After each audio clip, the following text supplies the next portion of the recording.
Chers frères et sœurs, pour continuer dans la troisième partie de notre exhortation, dont le thème était motif de divorce.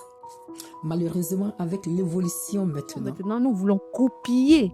C'est les femmes qui sont dans le monde qui ne connaissent pas Dieu. Nous voulons faire comme elles. Et à la maison, nous voulons porter la parole. Nous voulons prendre le dessus sur nos maris.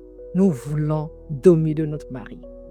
Et souvent, ça amène le chaos dans les couples. Alors, mes sœurs, le conseil que nous pouvons en sortir est ceci. Soyons humbles. Aimons nos maris. Épaulons nos maris. Écoutons nos maris. Soyons toujours soumises.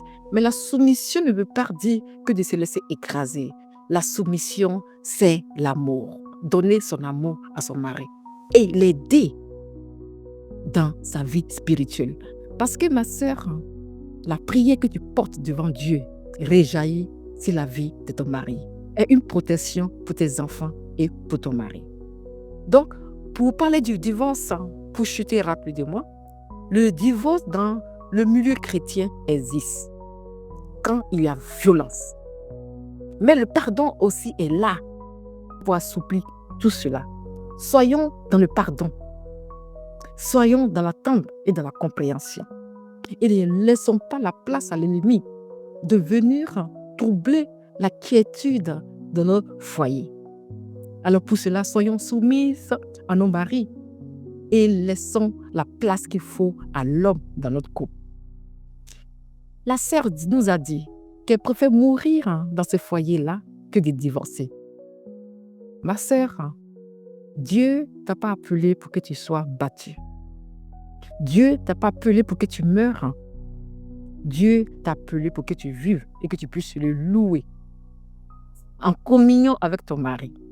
Alors, si tu sens qu'il y a une mort qui approche, si tu sens que tu n'es pas en sécurité, si tu sens qu'après tes prières, après tes supplications devant le Seigneur, rien ne change et que tu sens le danger, alors sors de ce mariage. Parce que tu as le droit de divorcer quand il y a cause d'infidélité. Oui, le Seigneur a dit ça. Mais aussi, tu as le droit de divorcer quand il y a danger physique, danger moral, danger émotionnel. Tu as le droit de divorcer. Alors, sois fortifié, sois encouragé et aie le discernement. Rapproche-toi de tes sœurs, mais aussi des hommes de Dieu pour qu'ils puissent prier pour toi, pour qu'ils puissent intervenir aussi dans ton couple. Emmène-la vers ton mari dans une disposition de cœur pour apporter la paix dans ton foyer. Voici le cas de divorce dans le corps de Christ. Je vous embrasse d'un baiser fraternel.